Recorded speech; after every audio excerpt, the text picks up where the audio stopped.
ಸ್ವಾಗತ ಸ್ನೇಹಿತರೆ. ಬೆಂಡೆಕಾಯಿ ಗೊಜ್ಜು ಮಾಡೋಣ. ಚೆನ್ನಾಗಿ ತೊಳೆದು ತ್ಯಾವ ಎಲ್ಲ ತೆಗೆದು ಬಟ್ಟೆನಲ್ಲಿ ಒರೆಸಿ ಇಟ್ಕೊಂಡ್ರೆ ಜಾಸ್ತಿ ಬಂಕ ಥರ ಬರಲ್ಲ. ಇದ್ರಾಗ ತ್ಯಾವ ಅಂಶ ಇರಬಾರ್ದು, ನೀರಿನ ಅಂಶ. ಇವಾಗ ಇಷ್ಟು ಹಾಕಿ ಪುಡಿ ಮಾಡ್ಕೋಬೇಕು. ಸ್ವಲ್ಪ ಬೆಚ್ಚಗೆ ಮಾಡ್ಕೊಳ್ಳೋಣ.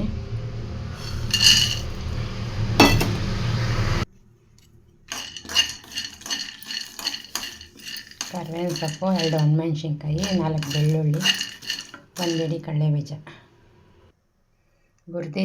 ಹುರಿದಿದ್ದಾಯಿತು. ಇವಾಗ ಪುಡಿ ಮಾಡ್ಕೊಳ್ಳೋಣ.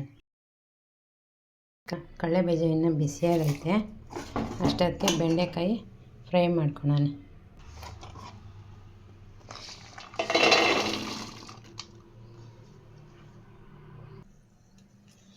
ಒಂದು ಸ್ಪೂನಷ್ಟು ಎಣ್ಣೆ ಹಾಕಿ ಚೆನ್ನಾಗಿ ಹುರ್ಕೊಬೇಕು.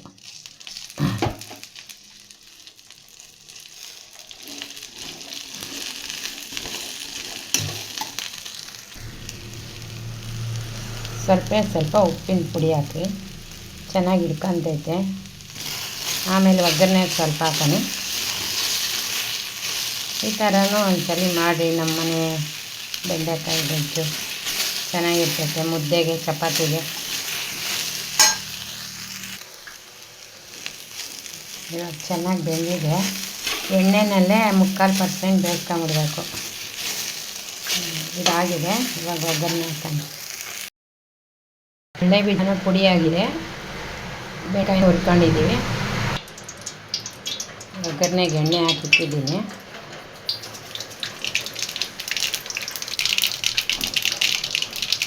ಬೆಳ್ಳುಳ್ಳಿ, ಕರಿಬೇವಿನ ಸೊಪ್ಪು, ಸಾಸಿವೆ, ಜೀರಿಗೆ, ಬೆಳ್ಳುಳ್ಳಿ, ಕರಿಬೇವಿನ ಸೊಪ್ಪು, ಈರುಳ್ಳಿ,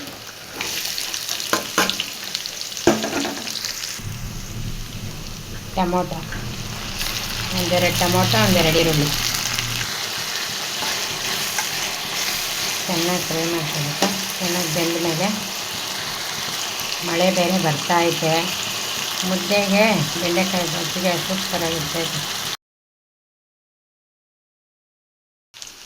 ನೋಡಿ ಸ್ನೇಹಿತರೆ, ಇಷ್ಟು ಬೆಂದಿದೆ. ಇವಾಗ ಹುಣಸೆಹಣ್ಣು ಕ್ಯೂಚ್ ಮಾಡ್ಕೊಂಡಿದ್ದೀನಿ. ಹಳೆ ಹುಣಸೆಹಣ್ಣು ಪ್ರಮಾಣ ಎಷ್ಟು ಬೇಕೋ ಅಷ್ಟು ನೀರು ಹಾಕ್ಕೋಬೇಕು ಗೊಜ್ಜಿಗೆ.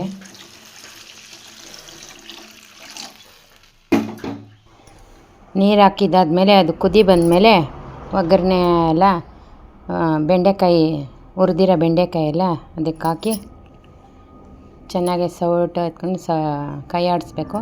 ಅದು ಕುದಿ ಬಂದಮೇಲೆ 1 ಸ್ಪೂನು ಮನೆ ಸಾಂಬಾರು ಪುಡಿ, 1/2 ಸ್ಪೂನು ಉಪ್ಪಿನ ಪುಡಿ. ಮೊದಲೇ ಉರಿಯೋಗಿ ಸ್ವಲ್ಪ ಹಾಕಿದ್ದೀವಿ, ನೋಡ್ಕೊಂಡು ಹಾಕ್ಕೊಳ್ರಿ. ಚೆನ್ನಾಗಿ ಕುದಿ ಬಂದಮೇಲೆ ಎಲ್ಲ ಬೆರೆಸ್ಬೇಕು. ಒಂದ್ಸಲ ಬೆರೆದ್ಮೇಲೆ ಚೆನ್ನಾಗಿ ಕುದಿಬೇಕು. ಕುದಿದ ಮೇಲೆ ಸ್ವಲ್ಪ ಬೆಲ್ಲ, ಬೇಕಾದವ್ರು ಬೆಲ್ಲ ಹಾಕ್ಕೋಬೋದು, ಬೇಡ ಅಂದವರು ಸ್ಕಿಪ್ ಮಾಡ್ಬೋದು. ಚೆನ್ನಾಗಿರುತ್ತೆ ಬೆಲ್ಲ ಹಾಕಿದ್ರೆ.